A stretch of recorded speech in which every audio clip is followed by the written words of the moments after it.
In Pit Lane, proudly brought to you by Online Invent, websites, digital marketing, and custom software.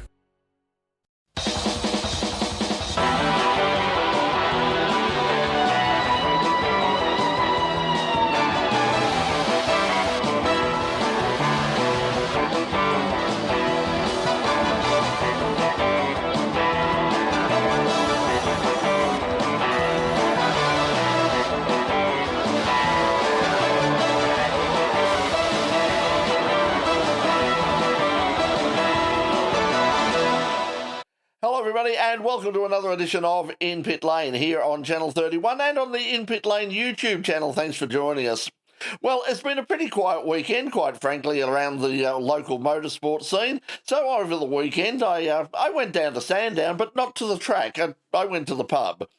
Not for the reason you're probably thinking, although the Tim Zoo fight was on, and they do a pretty good counter meal there, I think. But no, I went down for something called Rats, Tatts and Pinups. And if you're wondering what that's all about, we'll be taking you there a little bit later on in the program. You're going to find all about local hot rodding and, hot rodding and custom car culture in general. But as I said, not a lot happening locally over the weekend, but certainly around the rest of Australia and up north there was plenty happening. Let's find out all about it right now as we take you to the In Pit Lane Motorsport News.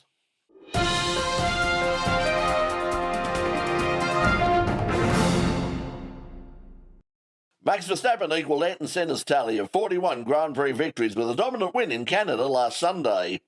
The Red Bull driver led from start to finish, extending his championship lead to 69 points. Verstappen finished just over 9 seconds ahead of Fernando Alonso, with Lewis Hamilton third. The upgrades on the Aston Martin and the Mercedes appear to have closed the gap to Red Bull on race pace, but Verstappen was still in a class of his own. Charles Leclerc and Carlos Sainz finished 4th and 5th for Ferrari after a miserable qualifying session for the Scuderia. Sergio Perez fell back further in his championship chase with a 6th-place finish. Alex Albon scored a superb 7th for Williams, with Lance Stroll and Valtteri Bottas rounding out the top 10. Melbourne driver Oscar Piastri was 11th. Verstappen's win was his 4th in a row and his 17th from the last 18 races. The Dutchman's now firmly on course to win his 3rd World Championship. A return to the winner's circle for Mark Winterbottom, a debut win for Matt Stone Racing and an overall victory to Brock Feeney. They were the highlights of last weekend's Supercar round at Darwin's Hidden Valley Raceway. It was the first win for Winterbottom since Auckland in 2016, 197 races ago. The win was also the first for the Charlie Schwartzcolt-owned Team 18. Brock Feeney struck back in Sunday's first race, leading home a 1-2 for Triple Eight Racing and once again showing superior pace to his more illustrious teammate, Shane van Gisbergen. The third race saw a win to Jack LeBrock, converting his first ever supercar pole to the first ever supercar victory for his team, Matt Stone Racing. But a third place to Feeney behind Andre Heimgartner was enough to earn Feeney the overall win for the weekend. He now moves to 3rd in the championship, with the Erebus racing pair of Brodie Kostecki and Will Brown still on top of the title chase. Well, it was a big weekend of motorsport at Hidden Valley, which also hosted the Australian Superbike Championships. After 2 wins and a 2nd place, Troy Herfus has taken a massive bite out of the series lead of Josh Waters after taking the round win to move to within 8 points of the championship leader. Also at Darwin, Damien Harris wrapped up the Australian Top Fuel Championship on an incident-packed night of drag racing. Harris took the title despite finishing runner-up at the meeting to Peter Zibaris. But the night was marred by a number of big crashes, including top door slammer drivers Lisa Gregorini and Kelvin Lyle. Both lost control of their cars at about half-track distance, hitting the wall at high speed. Gregorini was shaken but not seriously hurt, but sadly the same can't be said for Lyle. He was taken to Darwin Hospital, where he was listed in a critical condition. However, a recent social media update indicates that Lyle is now conscious and chatting to staff and family. No further information has been officially provided as we record tonight's show. We wish Kelvin a very full and speedy recovery. Well, after all the chaos of last week, where there was just so much happening that we just couldn't fit it all in, this week the international racing scene was fairly quiet. there was GT racing in Japan, and Indycars were at Road America. And that's where we start this week's In Pit Lane International Wrap. The latest round of the IndyCar Championship was the Soncio Grand Prix at the spectacular Road America circuit. Right from the start, there were plenty of incidents on track. Kyle Kirkwood spun. Benjamin Peterson went off track. Joseph Newgarden and Christian Lundgaard made contact. And Romain Grosjean came off, this time without hitting the wall. Felix Rosenqvist spun after this contact with Graham Rahal. Jack Harvey also spun off track, as did Simon Pagenaud. Amidst all this chaos, Colton Herta successfully overtook Alex Palou for the lead, and Scott Dixon made a pass on Grosjean. The race intensified during the pit stops, but Herta managed to stay in the lead. Pato O'Ward and Scott Dixon engaged in an exciting battle on track in the fight for the final podium place. Alex Palou went past Herta late in the race as Herta was forced to save fuel. He drove on to a comfortable victory over Joseph Newgarden and O'Ward, who came out on top in his fight with Dixon. Scott McLaughlin was 8th, with Australia's Will Power in 12th place. S5000 driver Cooper Webster had a great weekend, winning 2 races in the GB4 Championship at the Snetterton circuit in the UK. Webster converted pole position into victory to take his and Evans GP team's maiden GP4 victory. Webster got the jump on the field at the start, gradually pulling away from championship leader Tom Mills to take the flag 3 seconds clear. Mills struck back with a win over Webster in race 2 before Webster stormed through the pack from 11th on the grid to win his second race on Sunday.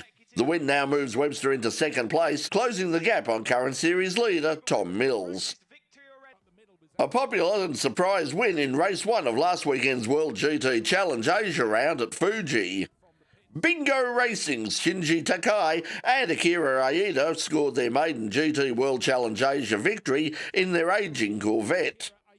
The C7 GT3R beat 39 other entries to claim its first ever victory in any SRO Motorsport organised series. Not since the penultimate round of 2010's FIA GT3 Championship at Portimao has a Corvette won an SRO race. It was a more familiar name on top in Sunday's race, though, with the AMG Mercedes of 888 Racing taking a bizarre post-race win.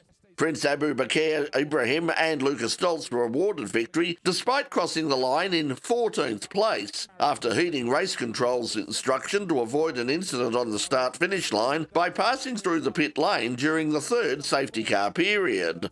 Those that didn't, which included all 13 cars that finished ahead, had 30 seconds added to their elapsed race time in lieu of serving a drive-through penalty, thus promoting the 888 car to an unlikely race win. And Jorge Martin has won the German MotoGP last Sunday, edging out world champion Francesco Bagnaia in a thrilling battle over the final 10 laps. Martin, who rides for the Pramac Ducati team, started from second on the grid and took the lead on the 3rd lap. Bagnaia on the factory Ducati gave chase and overtook with 10 laps to go, but Martin hit back and regained the lead. The two riders touched on the second last lap, but both managed to remain upright. Martin then stayed ahead to take out the race, his second ever Grand Prix win. Martin's teammate Johan Zarco finished 3rd, again giving Ducati the top 3 spots on the podium. Australia's Jack Miller was 6th. Martin's win has now seen him close the gap to Bagnaia as the bikes now head to the Netherlands for the famous Dutch TT at Assen. You're watching In Pit Lane here on Channel 31. When we come back after this break, we're going to take you down to Sandown. Not to the track, but to the car park at the Sandown Park Hotel for Rats, Tatts and Pinups. Don't go away. We'll be right back. Hot rods and custom cars have a rich and captivating history deeply rooted in American and Australian automotive culture. These heavily modified cars from the early 20th century, altered for increased speed, performance and individuality, have left an indelible mark on the automotive world and in popular culture. Hot Rod Girl, the drama of growing youngsters. Like pretty Lori Nelson, she loves fast cars, but wants to be sure about love. Don't ever shut me out again. You'll know the tops in thrills when you see Hot Rod Girl. The early days of hot rodding can be traced back to the 1920s and 30s in Southern California. Young car enthusiasts recognised the potential in modifying cheap and readily available cars of that era, like the Model T Ford. These pioneer enthusiasts sought to make the cars faster and more powerful with engine modifications and engine swaps, the removal of unnecessary parts, and improvements in handling and aerodynamics. But it was the post-World War II era that saw a surge in hot rodding's popularity. Returning servicemen who had gained valuable mechanical skills during the war sought to apply their knowledge to their cars. After the austerity of war, hot rodding became an outlet for creativity, self-expression, and a symbol of post-war rebelliousness. In the 1950s, organised drag racing gained popularity, and hot rodders transitioned to competing in formal events. It was about this time that the sport started to grow in Australia, as the influence of British culture was surpassed by American pop culture. As hot rodding progressed, it evolved to become as much about style and artistic expression as it was about performance. Hot rodders and custom car builders began modifying the bodywork, paintwork, and interiors of their vehicles, reflecting their individual tastes and personalities. This marriage of performance, engineering, and style created a unique aesthetic that continues to define hot rods and custom cars to this day. In recent times, hot rodding and custom car culture seems to have experienced a revival of interest. Enthusiasts continue to build, restore and modify these timeless machines, blending the traditional styles of the past with modern engineering and technology. Hot rod shows, cruises and events remain popular, providing a platform for showcasing these unique vehicles to fellow enthusiasts and the general public. In Melbourne, one of the most popular regular events is RAT's Tatts and Pinups, a celebration of all things hot rodding and custom car culture run by Kingpin Customs. Hi, my name's Rob Ballio and I'm the owner of Kingpin Customs and RAT's Tatts and Pinups events. Yeah, we follow a bit of American culture here, and so we have the rusty sort of old hot rod look right up to the nice shiny ones. So yeah, we just felt because it kind of rat rhymes with the rest of it, it was just a nice thing to fit into the title. We try to create a family event, so we put on bands, we have a little bit of kids entertainment, food trucks, trade stands. It's a mini festival in a day, a car festival, and yeah, I think, you know, the music and the cars and they all go together, and people love to come out and see it all. Because it's the older cars, the hot rods and things like that, with the younger guys, they're not really accustomed to it and they don't really know where to find it, you know, find those kind of events. So the minute they find out about us, they jump on board, and then you find all of a sudden they're hooked on, they all want hot rods and Mustangs and Camaros and all these kind of things. And yeah, and they see that there is a culture here, and there's somewhere to go. If they've got questions, there's people here that will help them. We normally have an event on every fortnight. So not necessarily always Rat's Tats. We do things with Tremana Drive-In, Queen Victoria Market. We do breakfasts on Lygon Street. Yeah, you'll have to just follow our site. We're always promoting what we're doing. We basically work off Facebook. It's just a members page, so just look up Kingpin Events and Social Club Melbourne, Australia, and all the information and photos of all the events, you'll find it all there. Despite the threat of Melbourne's winter weather, the event at the Sandown Park Hotel attracted a large crowd of owners, enthusiasts and interested onlookers of all ages.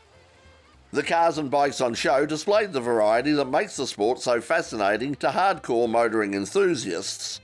Everything from Australian and US muscle cars through to classic hot rods like this one. It's a 1928 Model A Ford Roadster pickup, all steel. It was built from a donor vehicle, which was an Australian Model A utility. It was very rough. I threw the back away, and my mate at the time in the 70s sent me a genuine pickup bed from America. The chassis been boxed in the old 60s style. It's two chassis, one inside the other, which you don't do anymore because you can't get any boxing plate. Oh, you couldn't get boxing plates in those days. It was a long haul through the 80s and 90s, just working on it. I went to Tekla night, making body parts, repairing them in Sydney. I did upholstery as well, but not the finished job. And then early 2000, I moved to Melbourne and thought, get your finger out, we better finish it. So we got in and did it. It was all home built, and I finished it. It was on the road around 2011. So tell us a bit about the car, about the beautiful old flathead engine. Tell us about that. Okay, the car, it's standard suspension, beam axle, cross springs on it. It's running an 8BA flathead engine with 59A heads. It has Commodore fuel injection on it, a C4 transmission, and a narrowed 8-inch Ford diff. I have 35 Ford wire wheels on it. They've been modified by New Way wheels down to 15-inch with later rims and tyres, white wall tyres. And that's about it, but I virtually, except for the paint and the upholstery, I built the whole car at home myself. If there was one car at the event that just encapsulated the entire 1950s USA custom car vibe, it was this magnificent Buick. 1956 Buick Special. I bought it about 2011. It came out from Jacksonville, Florida.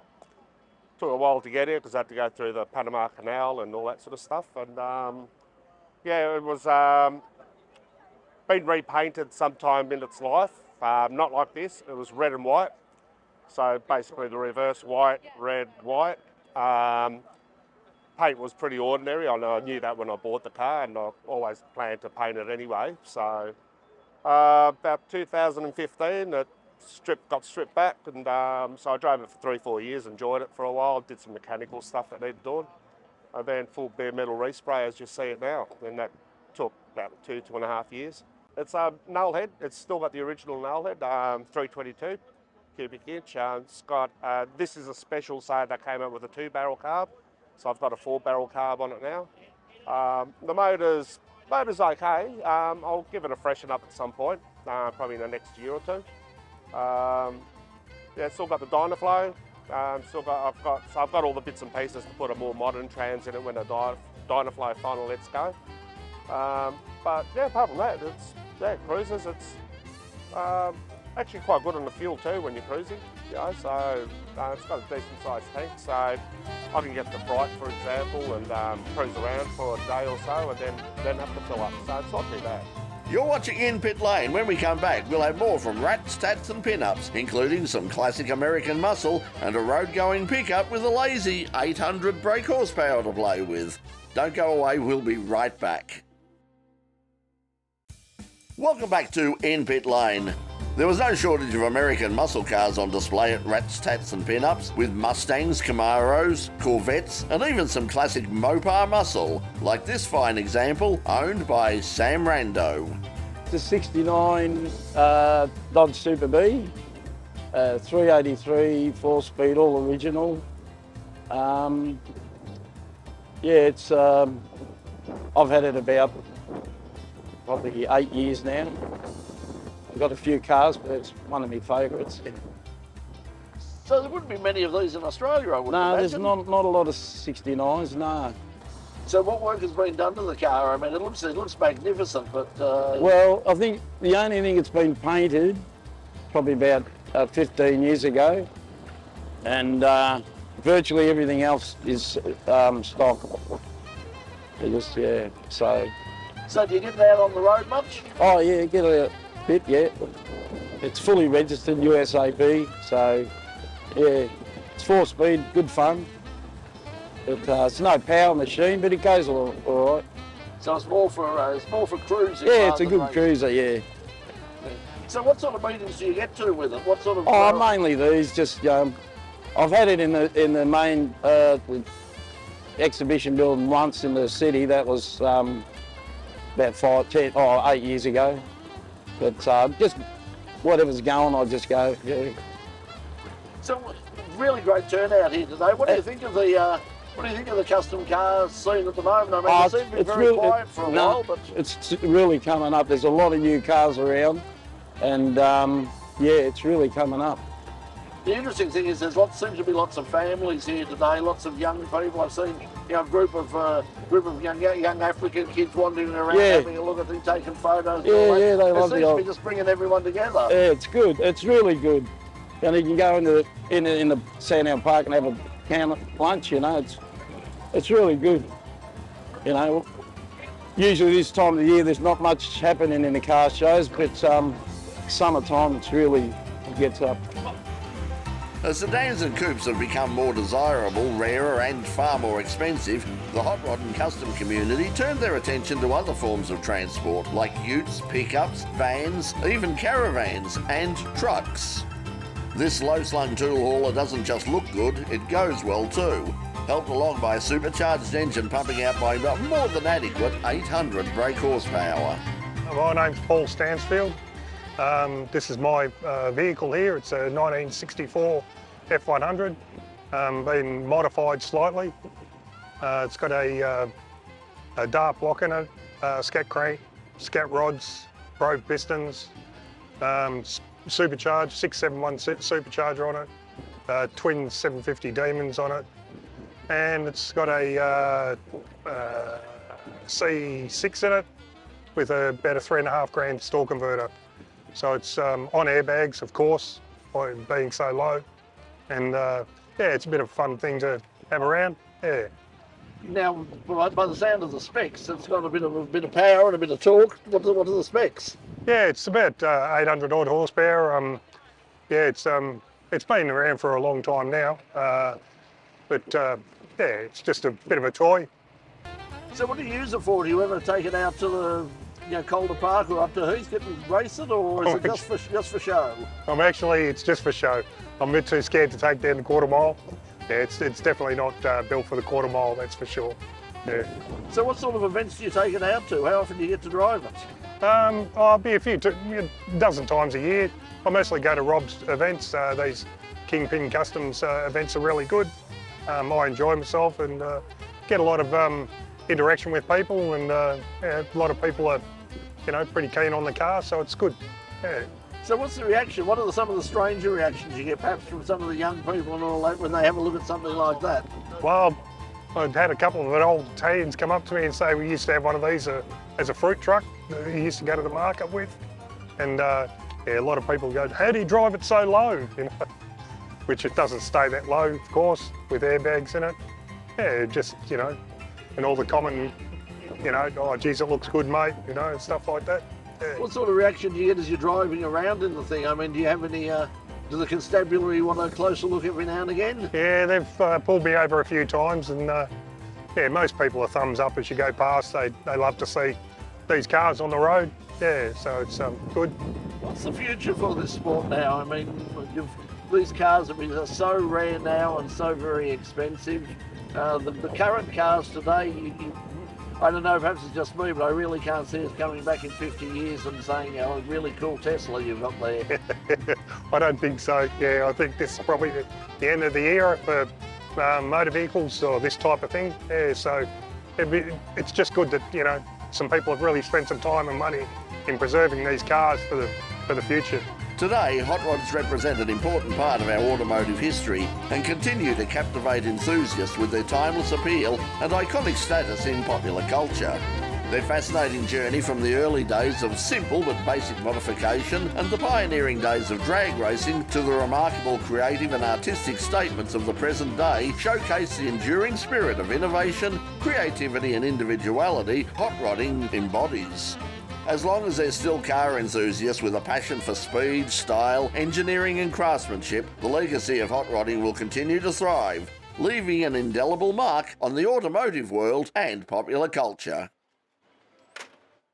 I hope you enjoyed that look at Rats, Tatts and Pinups and the local hot rodding and custom car scene. So many cars there, so many bikes I just didn't get a chance to have a look at. It was a very full day from the time that I got there until the time that I left at around sort of 2:30 to head back and check out what was happening up at Darwin. But thank you to all the people who came up and said hello. So many people who watched the show. We really appreciate your support. Speaking of the show, it occurred to me just recently, and I checked to find out that the very first edition of In Pit Lane was on June the 11th, 1996. So that means that right now we have just celebrated our 27th anniversary on air. I'd like to thank everybody who's made the program possible over the past 27 years. It doesn't seem like 27 years, but thank you to all of our volunteer crew right throughout the time we've been both here at Channel 31 and previously in the couple of years we were at Optus Vision as well. We really do appreciate it. As I said before, it is a team sport. Could not do it without you. Well, I'm doing it without you right now, but I'm not enjoying it. Trust me. Now, coming up next week on the program, remember, Full Course Yellow. Speaking of getting together with people, Full Course Yellow is on every Wednesday night at 8:30. It's just a gathering of a few of us. We just get together, myself, Doc, Pete, Dave Stillwell. We had Mark Jones from Queensland joining us last week. Hope he'll join us in future. We have a great time. So join us live Wednesday nights at 8:30 on the In Pit Lane YouTube channel and the In Pit Lane Facebook page. But look, that's all we've got time for this week. We'll see you again next week for another edition of In Pit Lane. So until then, from all of us here at In Pit Lane, thanks for joining us. Bye for now.